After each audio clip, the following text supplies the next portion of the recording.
Su cita será ayer, por Philip K. Dick.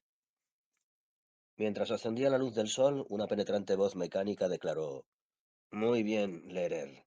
Es hora de levantarse y demostrarles lo que puedes hacer. Un gran tío, el tal Nils Lehrer. Todo el mundo lo reconoce. Lo he oído decir. Un gran tipo, con un gran talento y un gran trabajo. Muy admirado por el público. ¿Ya estás despierto? Sí, dijo Lehrer desde la cama. Se incorporó y acalló de un manotazo la aguda voz del despertador de su mesilla. Buenos días, dijo al silencioso apartamento. He dormido muy bien. Espero que tú también. El peso de los problemas se abatió sobre su desordenada mente mientras se levantaba refunfuñando de la cama y se encaminaba al armario en busca de algo de ropa apropiadamente sucia. Se supone que tenía que terminar con lo del Ludwig Eng, se dijo. No dejes para hoy lo que puedas hacer mañana. Revelarle a Eng que solo queda una copia de su gran libro en todo el mundo. Ya va siendo hora de que actúe, de que haga lo que solo él en todo el mundo puede hacer. ¿Cómo se sentirá Eng? A fin de cuentas, a todos los inventores les llega el momento en que se niegan a sentarse tranquilamente y hacer su trabajo. Bueno, decidió, es un problema del sindicato, no de él. Encontró una camisa roja, manchada y arrugada, con la que reemplazó la del pijama. Con los pantalones tuvo más dificultades. Tuvo que escarbar en el cesto y luego en el paquete de pelos. Mi sueño, pensó mientras se acercaba al baño con el paquete, es cruzar los Estados Unidos. Cruzarlos en coche. Se lavó la cara, se la embadurnó de pegamento, abrió el paquete y con una serie de diestros manotazos logró cubrirse la barbilla, las quijadas y el cuello con una capa homogénea de pelos. A cabo de unos instantes estaban bien pegados. Ya estoy listo, pensó mientras revisaba su cara en el espejo. Estoy listo para coger ese coche. Al menos si soy capaz de procesar mi dosis de Sogum.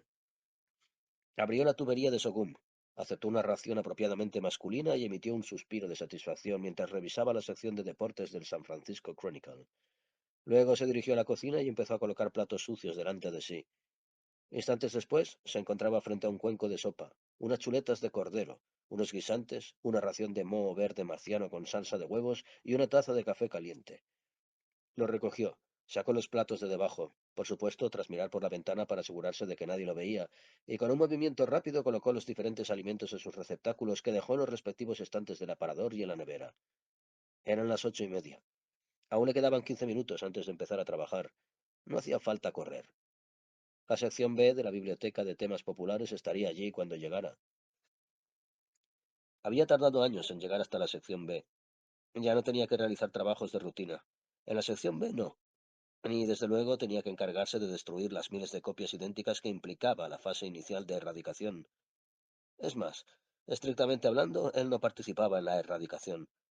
Ese tipo de tareas vulgares recaían en trabajadores contratados expresamente para ello por la biblioteca, pero tenía que tratar cara a cara con una hueste de irritables y ariscos inventores que protestaban ante la tarea, obligatoria según el sindicato, de expurgar la última copia mecanografiada de la obra con la que se hubiera relacionado su nombre por medio de un proceso que ni él ni los inventores comprendían del todo.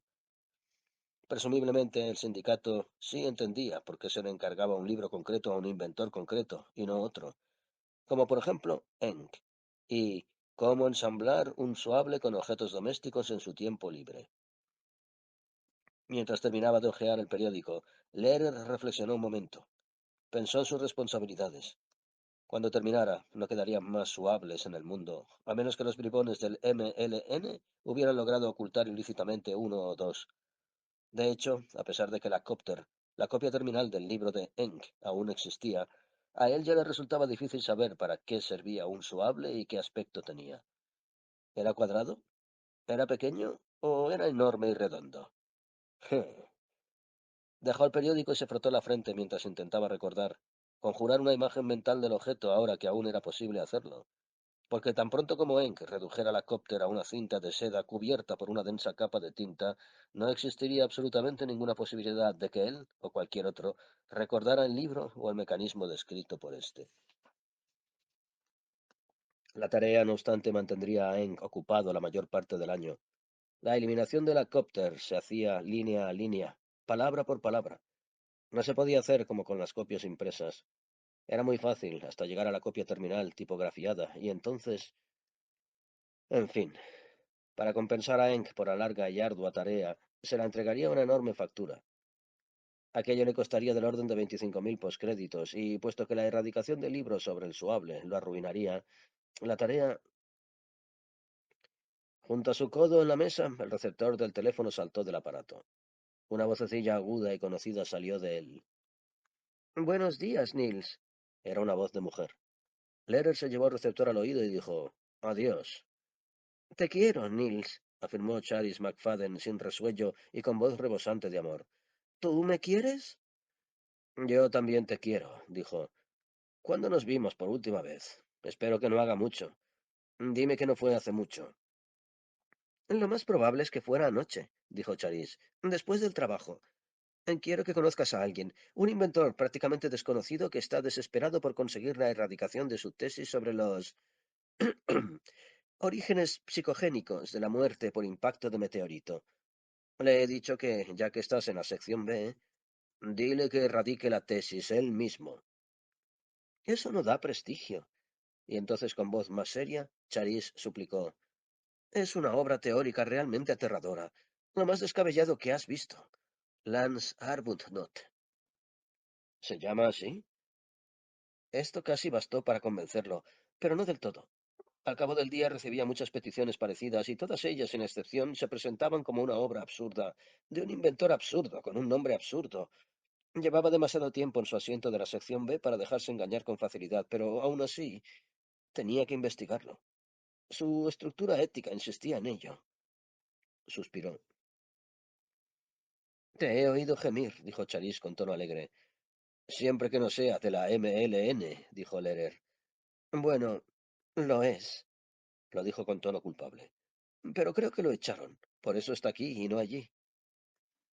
Pero aquello, comprendió Lehrer, no demostraba nada. Posiblemente Arbuthnot no compartiera las convicciones fanáticas de la élite gobernante del municipio libre de Negro. Puede que fuese demasiado moderado y demasiado equilibrado para los bardos de la República levantada en las antiguas Tennessee, Kentucky, Arkansas y Missouri. Aunque también era posible lo contrario, que fuese demasiado fanático. Nunca se podía decir, al menos hasta haber conocido a la persona, y a veces ni siquiera entonces. Los bardos procedentes de Oriente habían logrado correr un velo sobre los rostros de tres quintas partes de la humanidad, un velo que ocultaba sus motivaciones, sus intenciones y solo Dios sabía qué más. Pero eso no es todo, continuó Charis. Conoció personalmente al anarca Pic antes del comienzo de su triste contracción. Triste, repuso Leonard con indignación. Madre de Dios. Ahí estaba, el más excéntrico e idiota de todos los idiotas excéntricos del mundo.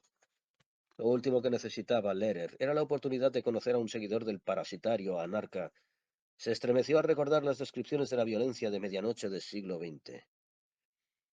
En medio de los tumultos, los saqueos y las matanzas de aquella época había surgido Sebastian Pick, antes abogado, luego brillante orador y por último fanático religioso con su propia legión de seguidores.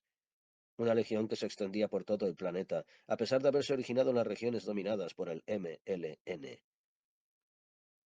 Podrías buscarte un problema con Dios, dijo Charis. Tengo que trabajar, dijo Lehrer. Te llamaré en la pausa del café. Entre tanto, investigaré un poco sobre Arbuthnot en los archivos. Mi decisión referente a esa absurda teoría sobre los aspectos psicosomáticos de las muertes por impacto de meteoritos tendrá que esperar hasta entonces. Hola. Colgó el teléfono y se levantó. La ropa manchada emitía un gratificante olor mientras se encaminaba al ascensor. Esto lo animó. Tal vez, a pesar de Charis y su último capricho, el inventor Arbuthnot, aquel, fuera un buen día. Pero en el fondo lo dudaba. Cuando llegó a su sección de la biblioteca, su secretaria, la esbelta y rubia señorita Thompson, estaba tratando de librarse, y librarlo a él, de un caballero de mediana edad, espigado y desaliñadamente vestido, que llevaba un maletín bajo el brazo. Ah, señor Lehrer, dijo el sujeto con voz hueca mientras se acercaba a Lehrer, a quien evidentemente había reconocido al instante. Cuánto me alegro de conocerlo, señor. Adiós, adiós, como dicen ustedes. Le regaló a Nils una sonrisa tan brillante como fugaz, que éste no se molestó en devolver. Soy un hombre muy ocupado, dijo Nils, mientras se encaminaba a la puerta de su despacho pasando junto a la mesa de la señorita Thompson. Si desea verme, tendrá que pedir una cita. Hola. Y se dispuso a cerrar la puerta. Tiene que ver con el anarca Pick, dijo el hombre del maletín, por quien tengo razones para creer que siente cierto interés. ¿Por qué lo dice? Hizo una pausa irritado. No recuerdo haber expresado nunca interés por Pick. Debería recordarlo, pero así son las cosas. Aquí está usted en fase, mientras que yo estoy orientado en la dirección cronológica opuesta, la normal. Por tanto, lo que para usted ocurrirá dentro de poco, para mí es una experiencia del pasado inmediato. Mi pasado inmediato. Permita que le robe unos minutos de su tiempo. Podría serle muy útil, señor. El hombre se rió entre dientes. Su tiempo. Es ingenioso, si se me permite decirlo. Sí, su tiempo, no el mío. ¿Piensa usted que la visita tuvo lugar ayer? Volvió a esbozar aquella sonrisa mecánica. Nunca mejor dicho. Nis reparó entonces en la pequeña tira amarilla que el hombre llevaba cosida a la manga. Aquella persona era un robot, obligado por ley a exhibir aquel distintivo para no engañar a ningún ser humano. Al verlo, Nils sintió que su irritación crecía aún más. Sufría unos profundamente arraigados prejuicios contra los robots, de los que no era capaz de librarse, de los que no deseaba librarse, de hecho. Entre, dijo mientras abría la puerta de su elegante despacho. El robot representaba a un humano importante. No se había enviado a sí mismo. Era la ley. Se preguntó de quién se trataría. ¿Algún funcionario del sindicato? Posiblemente. En cualquier caso, lo mejor era escuchar lo que tuviera que decir y luego pedirle que se marchara. Una vez en la estancia principal del despacho, los dos se miraron. Mi tarjeta, dijo el robot extendiendo la mano. Niels la leyó con el ceño fruncido. Carl Gantrix, abogado, Estados Unidos. Oh, oh. Mi jefe, dijo el robot. Así que ya conoce usted mi nombre. Puede usted llamarme Carl. Por mí está bien. Ahora que la puerta se había cerrado y la señorita Thompson se encontraba al otro lado, la voz del robot había cobrado un tono repentino y sorprendentemente autoritario. Prefiero, dijo Niels, dirigirme a usted con el nombre familiar. Carl Jr., si no le molesta. Su tono era aún más autoritario. No suelo conceder audiencias a robots, ¿sabe? Puede que sea una manía, pero es una manía que llevo a rajatabla. Hasta ahora, murmuró el robot Carl Jr. Retiró la tarjeta y volvió a guardarla en la cartera. Acto seguido se sentó y abrió su maletín. Como responsable de la sección B de la biblioteca, es usted toda una autoridad en la fase Hobart. Al menos eso es lo que cree el señor Gantrix. ¿Me equivoco, señor? Le lanzó una mirada penetrante. Bueno, trabajo con ella constantemente, dijo Niels con tono neutro y arrogante. Siempre convenía demostrar superioridad al tratar con robots. Había que estar recordándoles constantemente cuál era su lugar, tanto por este medio como por muchos otros. Eso tiene entendido el señor Gantrix.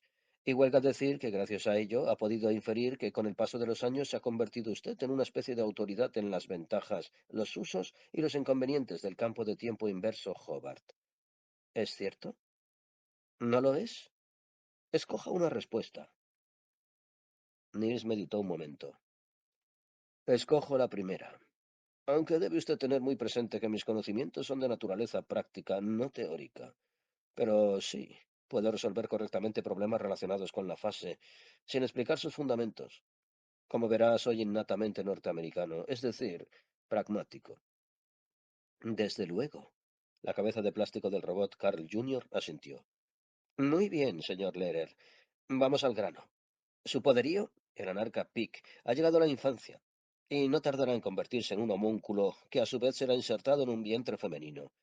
¿Es cierto? Es solo cuestión de tiempo. De su tiempo, de nuevo. Soy consciente, dijo Nils Lehrer, de que la fase Hobart rige en la mayor parte de la MLN, y de que su poderío estará dentro de un vientre femenino dentro de pocos meses. Francamente, he de decir que eso me complace. Su poderío está loco, sin la menor duda. Clínicamente loco, de hecho. El mundo, tanto el que se rige por la fase Hobart como el que se sigue el tiempo estándar, se beneficiará de ello. ¿Qué más se puede decir? Mucho más, respondió con tono grave Carl Jr. Se inclinó hacia adelante y depositó un montón de documentos sobre la mesa de Niels Lehrer. Con todo respeto, me atrevo a pedirle que examine esto. Carl Gantrix, por medio de un sistema de vídeo insertado en el cuerpo del robot, procedió a inspeccionar detenidamente al bibliotecario jefe Niels Lehrer, mientras éste hojeaba el enorme fajo de documentación falsificada y deliberadamente obtusa que el robot le había presentado. El burócrata que Lehrer llevaba dentro había mordido el anzuelo. Distraído, el bibliotecario se había olvidado del robot y de sus acciones. Así, mientras Lehrer seguía leyendo, el robot deslizó hábilmente la silla hacia atrás y hacia la izquierda para acercarse a un contenedor de tarjetas de referencia de impresionantes proporciones. Extendió el brazo derecho y sus manipuladores en forma de dedo se acercaron reptando al más cercano fichero del contenedor. Lehrer, claro está, no reparó en ello, de modo que el robot continuó con su misión. Colocó dentro del fichero un nido miniaturizado de robots embriónicos, cada uno de ellos más pequeño que la cabeza de un alfiler, y luego un minúsculo transmisor y un potente dispositivo detonador preparado para entrar en acción al cabo de 3 días detrás de una de las tarjetas. Al verlo, Gantrix sonrió. Al robot solo le quedaba un dispositivo más, y mientras seguía vigilando de soslayo a Lehrer, acercó una vez más su manipulador al archivo para transferir la última pieza de sofisticado equipo de su persona a la biblioteca. Púrpura, dijo Lehrer sin levantar los ojos. El código recibido por la cámara de audio del archivo activó un dispositivo de emergencia. El archivo se cerró como un bivalvo amenazado antes de retroceder y desaparecer detrás de la pared, y al mismo tiempo que lo hacía, expulsó con electrónica pulcritud los objetos que el robot había depositado en su interior, que fueron a caer a los pies del robot, donde quedaron claramente a la vista.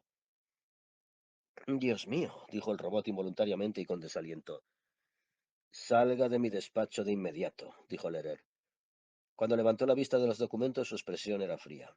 Y mientras el robot alargaba el brazo para recuperar sus dispositivos, añadió, y deje todo eso ahí. Quiero que lo envíen al laboratorio para averiguar su propósito y su procedencia. Metió la mano en el primer cajón de su mesa y al sacarla empuñaba un arma. En el receptor telefónico que Carl Gantrix llevaba al oído, sonó la voz del robot. ¿Qué debo hacer, señor? Marcharse inmediatamente.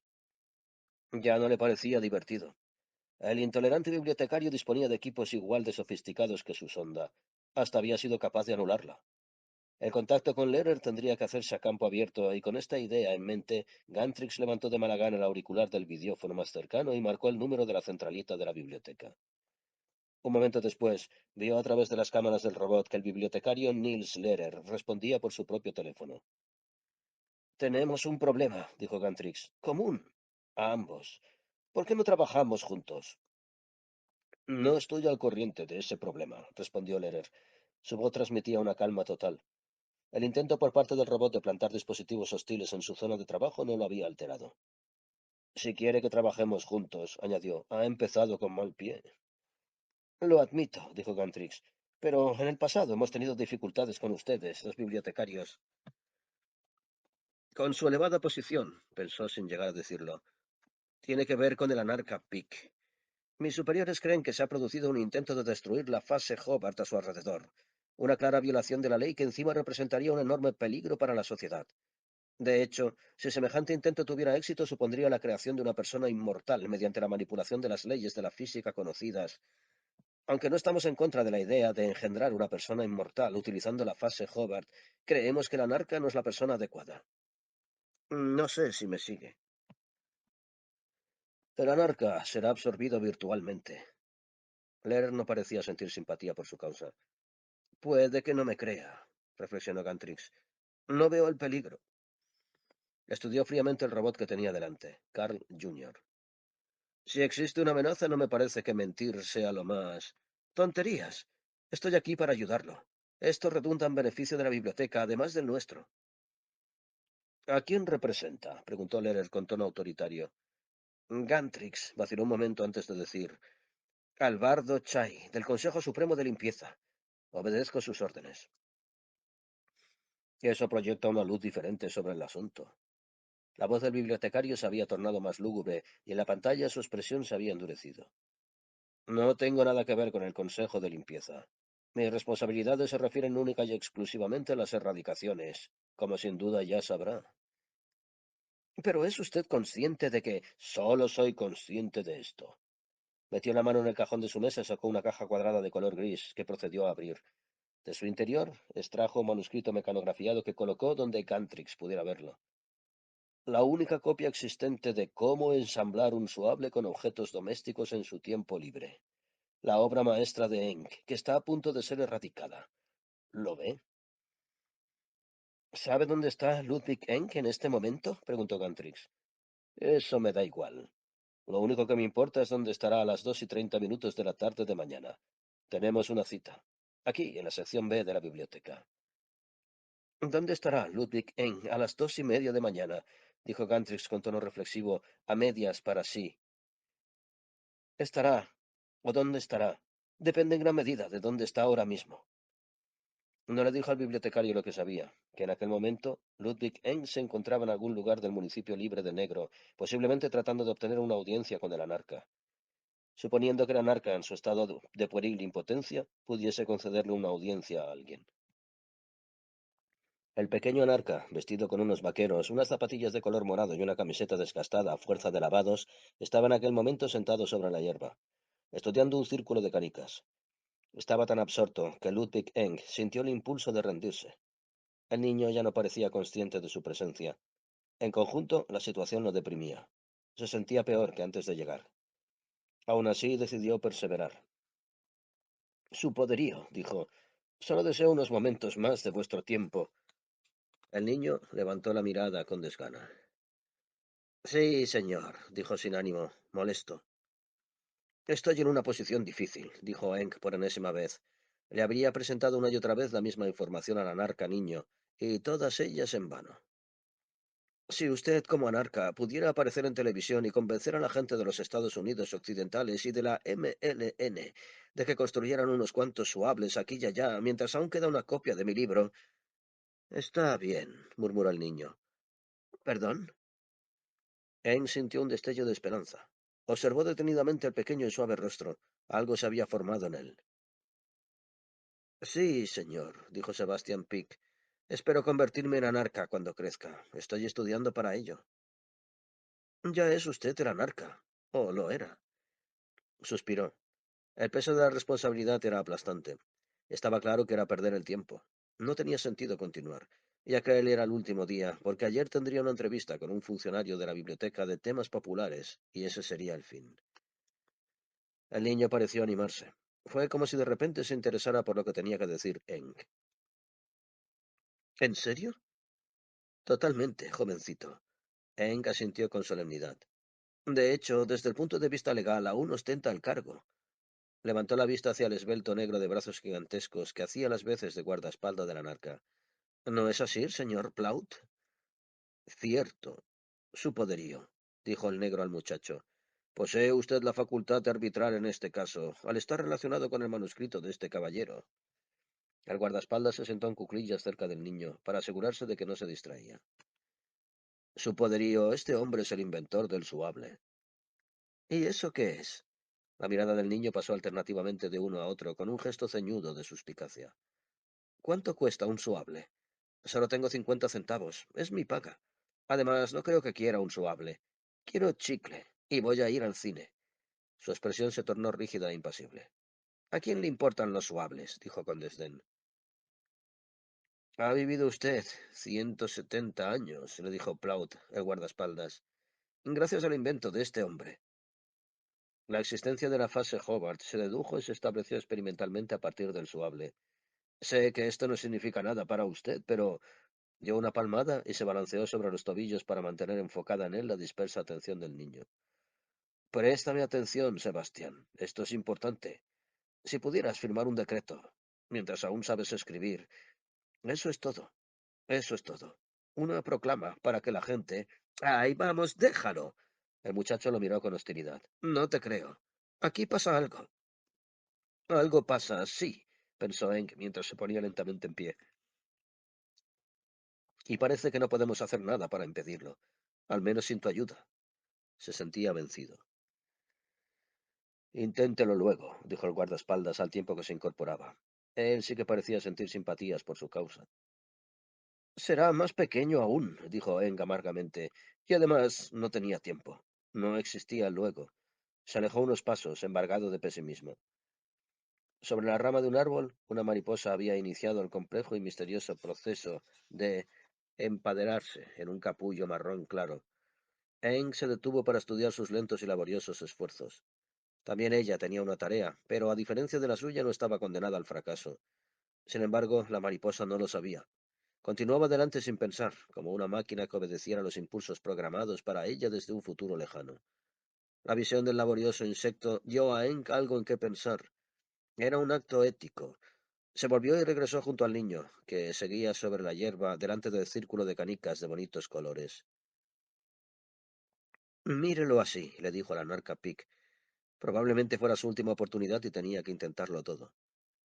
Aunque no pueda recordar lo que es un suable ni lo que es la fase Hobart, lo único que tiene que hacer es firmar. Tengo aquí el documento. Metió la mano en el bolsillo interior de su chaqueta, sacó un sobre y lo abrió. Cuando lo haya firmado, aparecerán todas las televisiones del mundo, en las noticias de las 6 de la tarde de todas las zonas horarias. Le propongo una cosa. Si lo firma, le daré el doble de dinero que tenga. Dice que solo tiene 50 centavos. Yo le daré un dólar más, un auténtico billete de dólar. ¿Qué le parece? Y lo llevaré al cine una vez por semana, y a la sesión matinal de los domingos. ¿Trato hecho? El niño lo miró fijamente. Parecía casi convencido, pero algo, Eng no podía imaginar el qué, lo contenía aún. Creo, dijo el guardaespaldas en voz baja, que quiere pedirle permiso a su padre. El viejo vuelve a estar vivo. Sus componentes migraron a un contenedor natal hace unas 6 semanas y actualmente se encuentra en la maternidad del Hospital General de Kansas City, sometiéndose a revivificación. Ya es consciente y su poderío ha hablado con él varias veces. ¿No es así, Sebastián? Le dirigió una sonrisa amable, seguida por una mueca al ver que asentía. Sí, así es, le dijo a Eng. Yo tenía razón. Ahora que su padre está vivo, tiene miedo de tomar decisiones. Es una desgracia para usted, señor Eng. Ha decrecido demasiado para hacer este trabajo. Todo el mundo lo entiende así. Me niego a abandonar, dijo Eng. Pero la verdad era, lisa y llanamente, que ya había abandonado. Se daba cuenta de que el guardaespaldas, que pasaba todas las horas del día con el anarca, estaba en lo cierto. Había perdido el tiempo. Si el encuentro se hubiese producido 2 años antes. Me marcho, le dijo a Prout con voz grave. Dejaré que siga jugando con sus canicas. Y tras una pausa añadió, ayer por la mañana haré un último intento. Antes de mi cita en la biblioteca, si la agenda del niño lo permite. Seguramente sí, dijo el guardaespaldas, y añadió a modo de explicación, ya casi nadie lo consulta, en vista de su condición. Lo dijo con un tono comprensivo que Eng agradeció. El inventor se volvió entonces y se marchó con aire de fatiga, dejando que el anarca de la mitad del mundo civilizado siguiera jugando en la hierba. Ayer por la mañana, pensó, mi última oportunidad. Demasiado tiempo para esperar sin hacer nada. Una vez en la habitación del hotel, llamó a la costa oeste, concretamente a la biblioteca de temas populares. Al cabo de un rato, la cara de uno de los funcionarios con el que últimamente había departido mucho se encontraba en la pantalla. Quiero hablar directamente con el señor Lehrer, refunfuñó. Había decidido acudir a la fuente. Lehrer tenía la autoridad final en el asunto de su libro, reducido ahora a una sola copia mecanografiada. Lo siento, respondió el funcionario con un tono de desdén. Es demasiado pronto. El señor Lehrer ya se ha marchado. ¿Cree que podré localizarlo en su casa? Supongo que estará desayunando. Le sugiero que espere a ayer. A fin de cuentas, el señor Lehrer también necesita tiempo para su aislamiento recreativo. Tiene muchas y muy pesadas responsabilidades. Estaba claro que el funcionario no tenía la menor intención de cooperar. Eng, totalmente deprimido, colgó sin siquiera decir hola. Puede que fuera lo mejor. Estaba convencido de que Lehrer se negaría a darle más tiempo. A fin de cuentas, tal como había dicho el burócrata de la biblioteca, Lehrer también tenía presiones, en especial las erradicaciones para el sindicato, la misteriosa entidad que se encargaba de que las laboriosas destrucciones de las obras de creación del ser humano se llevaran a cabo, como la de su propio libro. Bueno, era hora de abandonar y marcharse al oeste. Mientras salía de la habitación de su hotel, hizo una pausa para mirarse en el espejo del vestidor, donde comprobó que su rostro, durante el día, había absorbido el paquete de pelos que se había pegado. Miró su reflejo, se rascó las mandíbulas y gritó. A lo largo de toda su mandíbula se podía ver el oscuro rastro de un vello facial nuevo. Le estaba creciendo barba, creciendo, no desapareciendo. Lo cierto es que no sabía lo que podía significar aquello, pero lo aterraba. Se quedó allí boquiabierto, pasmado por el horror que se veía en el reflejo de sus facciones. El hombre del espejo le resultaba vagamente familiar. Era como si una ominosa y sutil deformación transformadora lo hubiera atacado. ¿Pero por qué? ¿Y cómo?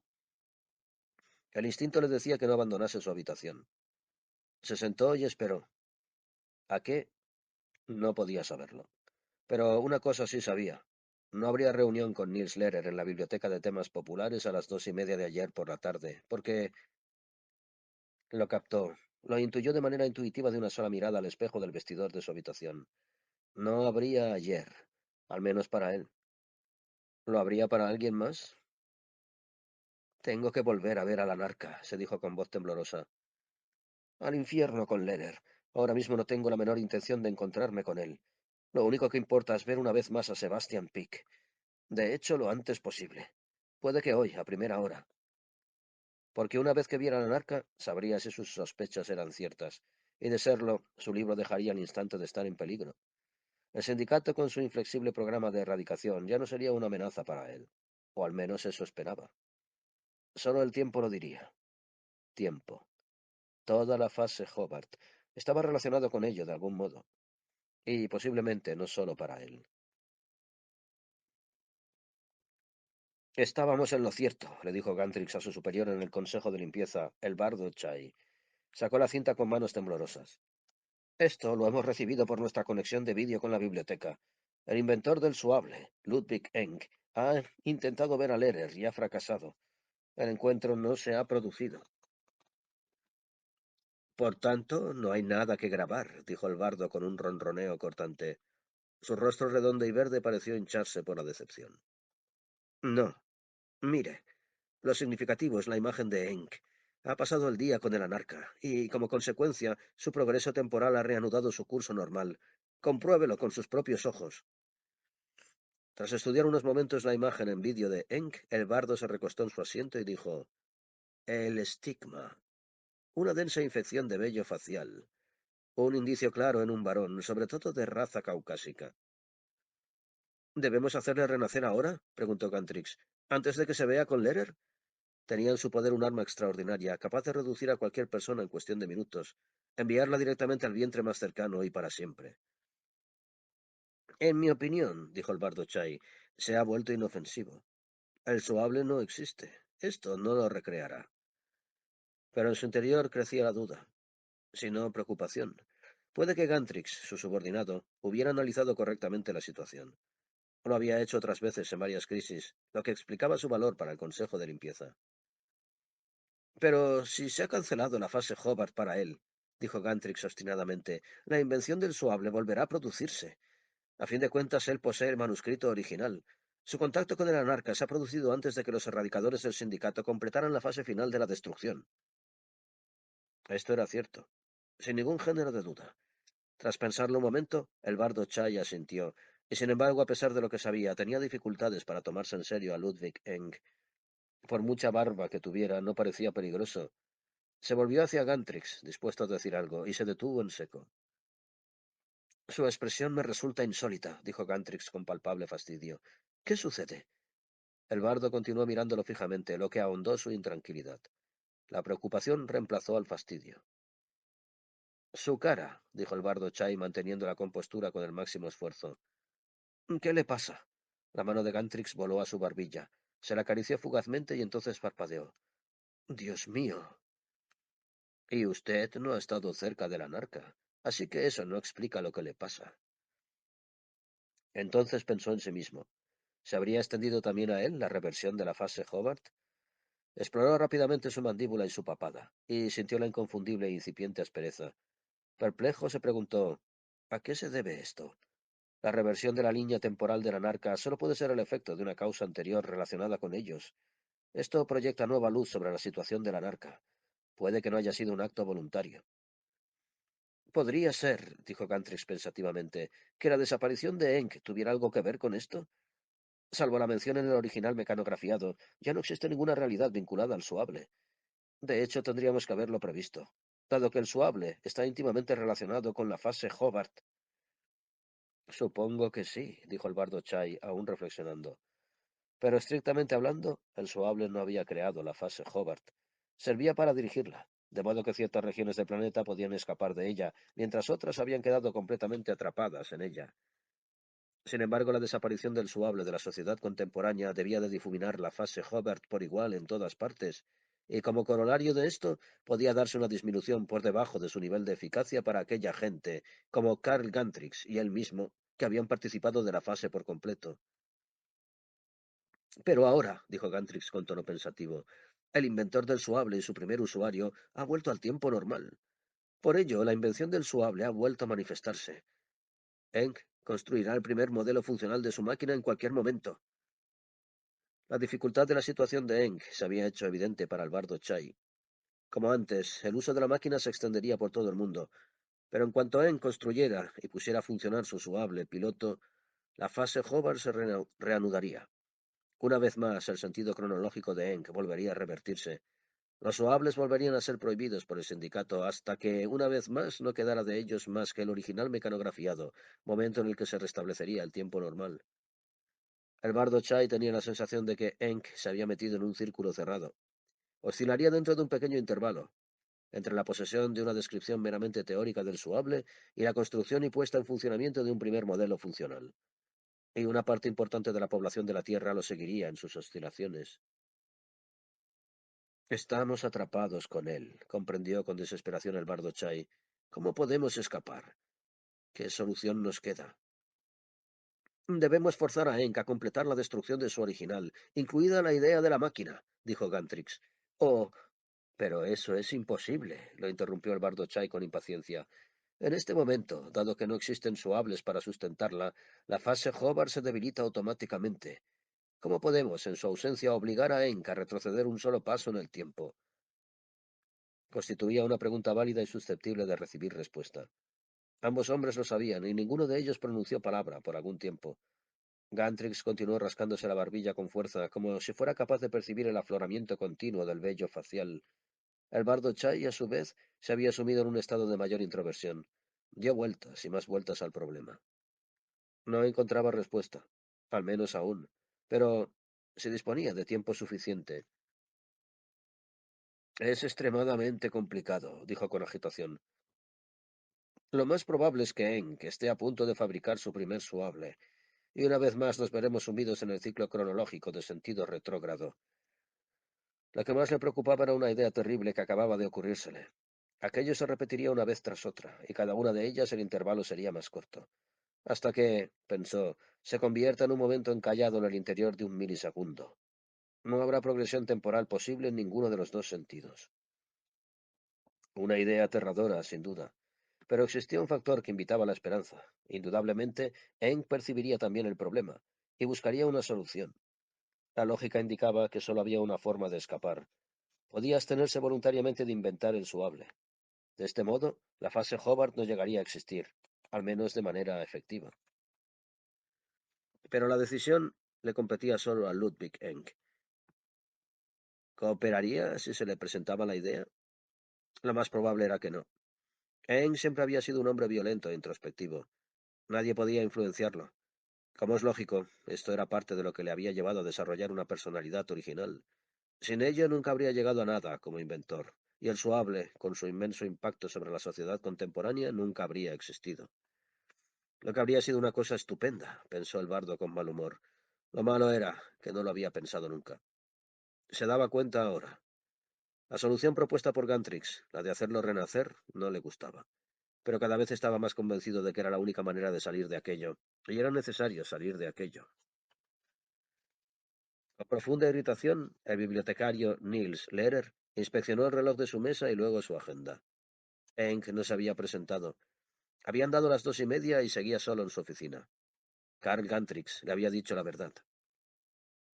Mientras reflexionaba sobre el significado de esto, sonó el teléfono. Probablemente fuera Enk. Decidió mientras se disponía a cogerlo. Estará lejos y dirá que no puede venir. Me va a meter en un lío. Al sindicato no le va a gustar y tendré que decírselo. No tengo alternativa. Cogió el teléfono. Adiós, dijo. Te quiero, Nils. Una voz femenina sin resuello. No era la llamada que esperaba. ¿Tú me quieres? Sí, Charis, dijo, yo también te quiero. Pero, caray, no me llames en horas de oficina. Pensé que ya te lo había dicho. Lo siento, Nils, dijo Charis con voz contrita, pero no dejo de pensar en el pobre Lance. ¿Lo has investigado tal como prometiste? Seguro que no. De hecho, sí que lo había hecho. O, para ser más precisos, le había ordenado a uno de sus subordinados que lo hiciera por él. Metió la mano en el primero de sus cajones y sacó la foto del Lance Arbuthnot. Aquí está, informó a Charis. Sé todo lo que se puede saber sobre este chiflado, o todo lo que me importa sobre él, para ser más exactos. Ojeó el informe. La verdad es que no hay mucho. Arbuthnot no ha hecho gran cosa. Espero que comprendas que solo tengo tiempo para esto porque un importante cliente de la biblioteca no se ha presentado aún a su cita de las 2:30. Si aparece, tendré que dar por terminada esta conversación. ¿Arbuthnot conocía al anarca Pick? Esa parte es cierta. Y es un chiflado auténtico. Así que erradicar su tesis sería un gran logro para nuestra sociedad. Es tu deber. En la pantalla del videófono, sus largas pestañas aletearon sugerentemente. Vamos, Nils, cariño, por favor. Pero, continuó Leran inflexible, aquí no he visto nada que sugiera que Arbuthnot haya pasado tiempo alguno elaborando una tesis relacionada con los aspectos psicosomáticos de la muerte por impacto de meteorito. Charis se ruborizó, titubeó un instante y entonces en voz baja respondió: Eso, eso me lo inventé yo. ¿Por qué? Bueno, balbució ella al cabo de un momento. El caso es que soy su amante. El caso, replicó Lerer con implacable determinación, es que no sabes cuál es el tema de su tesis. Puede que sea perfectamente racional. Una importante contribución a nuestra sociedad, ¿verdad? No esperó a que llegara la respuesta. Alargó la mano, decidido a cortar la comunicación. Espera. Charisse tragó saliva rápidamente. Agachó la cabeza y entonces, al ver que los dedos de Nils tocaban el interruptor del videófono, continuó. Muy bien, Nils, lo admito. Lance se niega a revelarme el contenido de su tesis. No quiere contárselo a nadie, pero si te decidieras a erradicarla, ¿no lo entiendes? Tendría que revelártelo a ti. Tu análisis es imprescindible para que lo acepte el sindicato. ¿No es así? Y entonces me contarás lo que es, lo sé. ¿Y a ti por qué te importa tanto? Creo, dijo Charis tras un momento de titubeo, que tiene que ver conmigo. En serio. Hay algo raro en mí, y Lan se ha dado cuenta. Es decir, no es tan extraño si te fijas en lo unidos que estamos. Es como si pudiéramos leernos la mente. Espero que no te moleste el símil. Yo creo que eso es un tópico, dijo Lerer con tono glacial. Ahora mismo, se dijo, no aceptaría la tesis de Arbuthnot por nada del mundo, ni aunque me costara una bonificación de 10.000 postcréditos. Ya hablaremos en otro momento, dijo, y cortó la comunicación. Señor, dijo su secretaria, la señorita Thompson, por el intercomunicador de la mesa, hay un hombre que lleva esperando desde las 6 de la tarde. Dice que solo necesita un par de minutos de su tiempo, y la señorita McFadden le ha dicho que usted tendría mucho gusto. Dígale que me he muerto, repuso Lerer con rudeza. Pero usted no puede morir, señor. Está sometido a la fase Hobart. Y el señor Arbuthnot lo sabe, puesto que él mismo lo ha mencionado. Está ahí, sentado, elaborando su horóscopo Hobart, y predice que le han ocurrido grandes cosas durante el último año. Francamente, me pone nerviosa. Algunas de sus predicciones parecen tan acertadas. La adivinación del pasado no me interesa, dijo Lerer. De hecho, opino que es un engaño. Solo se puede conocer el futuro. De acuerdo. El tipo es un charado, comprendió.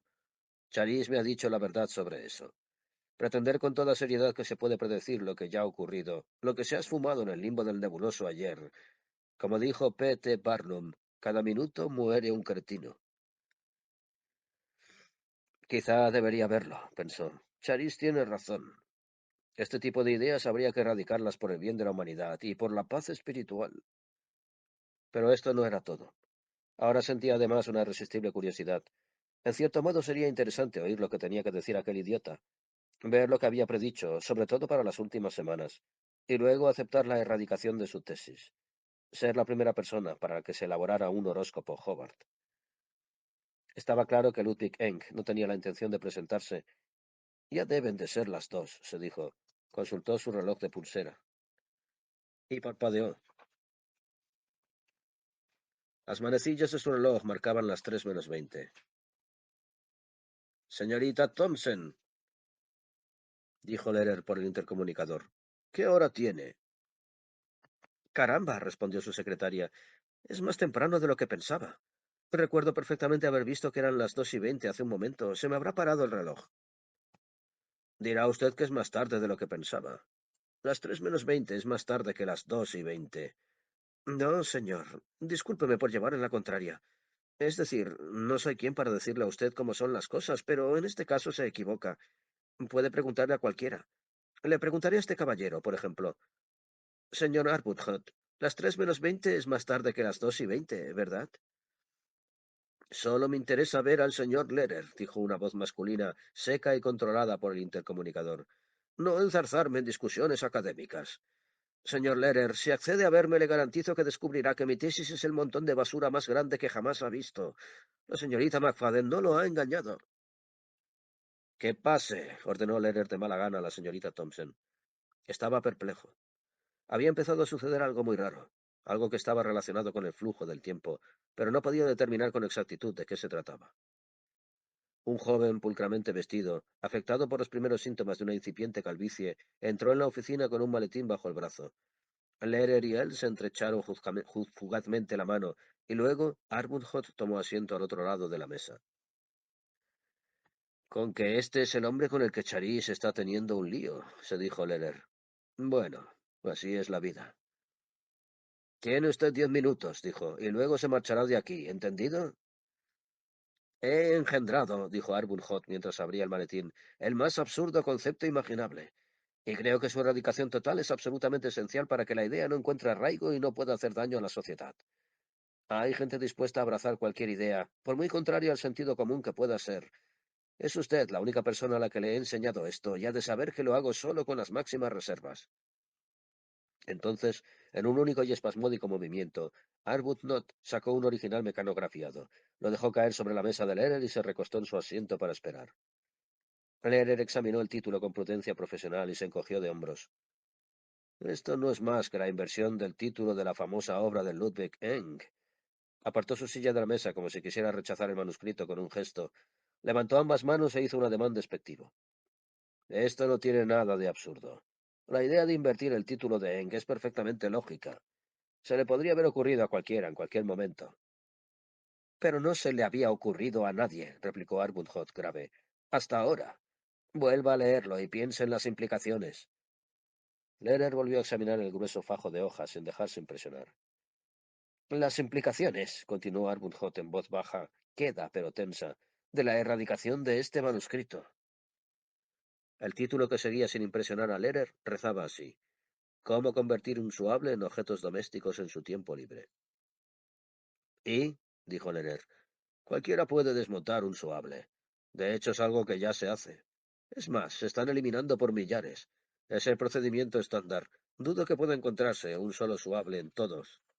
Cuando se erradique esta tesis, dijo Arbuthnot, como estoy convencido de que se ha hecho y recientemente, ¿en qué consistirá la negación? Piénselo, Lehrer. Ya conoce las implicaciones de borrar de la existencia la premisa de Eng, el fin de los suables y por ende de la fase Hobart. De hecho, en las últimas 24 horas hemos constatado un regreso al flujo cronológico normal en los Estados Unidos occidentales y el municipio libre de Negro. Es decir, a medida que el original de Eng se acerca a la jurisdicción del sindicato. La erradicación de mi obra, si seguimos la misma línea de razonamiento, hizo una pausa. Ya entiende lo que he hecho, ¿no? He encontrado el modo de preservar el suable y de salvar la fase Hobart de la desintegración que está sufriendo. Sin mi tesis perderemos todo lo que el suable nos ha traído. El suable, Lehrer, elimina la muerte. El caso de la narca Peak es solo el principio, pero el único modo de mantener el ciclo es equilibrar la obra de Enck con la mía. La de Enck nos mueve en una dirección. La mía la revierte, y entonces la obra de Enck vuelve a ser operativa. Eternamente, si queremos. A menos, y no se me ocurre cómo podría suceder tal cosa, aunque teóricamente es posible, que se produzca una irremediable fusión de ambos flujos temporales. Es usted un chiflado, masculló Lehrer. Exacto, asintió Arbuthnot. Y por eso debe usted proponer al sindicato la erradicación oficial de mi obra. Porque no me cree. Porque cree que es una chifladura. Esbozó una leve sonrisa y sus ojos grises le lanzaron una mirada penetrante y llena de inteligencia. Lehrer pulsó el botón de su intercomunicador. Señorita Thompson, dijo, notifica a la oficina local del sindicato que quiero que se envíe un erradicador a mi oficina lo antes posible. Tengo aquí una basura que quiero que examine para la posible destrucción de la copia terminal. Sí, señor Lehrer, dijo la voz de la señorita Thompson. Lehrer se recostó en su silla y examinó al hombre que tenía enfrente. ¿Satisfecho? Del todo, dijo Arbuthnot sin dejar de sonreír. Si creyera que hay algo en su concepto. Pero no lo cree, dijo Arbuthnot con tono paciente. Así que va a darme lo que quiero. Tendré éxito. En algún momento de mañana o de pasado mañana, como mucho. Querrá decir ayer, dijo Lehrer, o anteayer. Consultó su reloj de pulsera. Han pasado sus 10 minutos, informó el chiflado inventor. Ahora quiero que se vaya. Colocó una mano sobre los documentos. Esto se queda aquí. Arbuthnot se levantó y se encaminó a la puerta de la oficina. Señor Lehrer, dijo tras detenerse allí, no quiero que se alarme, pero con el debido respeto creo que debería afeitarse. No me he afeitado desde hace 23 años, dijo Lehrer, desde que la fase Hobart se manifestó en la zona de Los Ángeles en la que vivía. Pues mañana a esta hora lo habrá hecho, dijo Arbuthnot, y salió de la oficina. La puerta se cerró tras él. Tras un momento de reflexión, Lehrer puso el botón del intercomunicador. Señorita Thompson, que no pase nadie más. Cancele todas mis citas del día. Sí, señor. Y con tono esperanzado añadió, era un chalado, ¿verdad? Ya me lo imaginaba. Tengo un radar para ellos. Me alegro de que lo haya visto. De que vaya a verlo, la corrigió él. Creo que se equivoca, señor Lehrer. El pretérito perfecto, aunque se presente el señor Ludwig Eng, dijo Lehrer, ya no tengo ganas de verlo. Ya he tenido suficiente por hoy. Abrió el cajón, depositó cuidadosamente en su interior el manuscrito de Arbuthnot, y luego volvió a cerrarlo. Alargó la mano hacia el cenicero de la mesa, escogió la más corta de las colillas, es decir, la menor. La estrujó contra la superficie de cerámica hasta que empezó a encenderse y se la llevó a los labios. Mientras exhalaba bocanadas de humo a su interior, se quedó mirando los chopos que delimitaban el aparcamiento al otro lado de la ventana. En ese momento se levantó una brisa que recogió las hojas del suelo. Las levantó en el aire y fue a adherirse a las ramas de los árboles, formando un arreglo que decididamente los embellecía. Algunas de ellas ya habían empezado a teñirse de verde. Dentro de poco el otoño daría paso al verano, y luego éste a la primavera. Lehrer se deleitó con la imagen mientras esperaba que el sindicato enviara su erradicador. Debido a la delirante tesis del chiflado, el tiempo había vuelto a la normalidad, salvo... Se pasó la mano por la barbilla. Bello. Frunció el ceño. Señorita Thompson, dijo por el intercomunicador, ¿podría pasar un momento y decirme si necesito un afeitado? Tenía la sensación de que lo necesitaría, y pronto, posiblemente antes de la media hora anterior.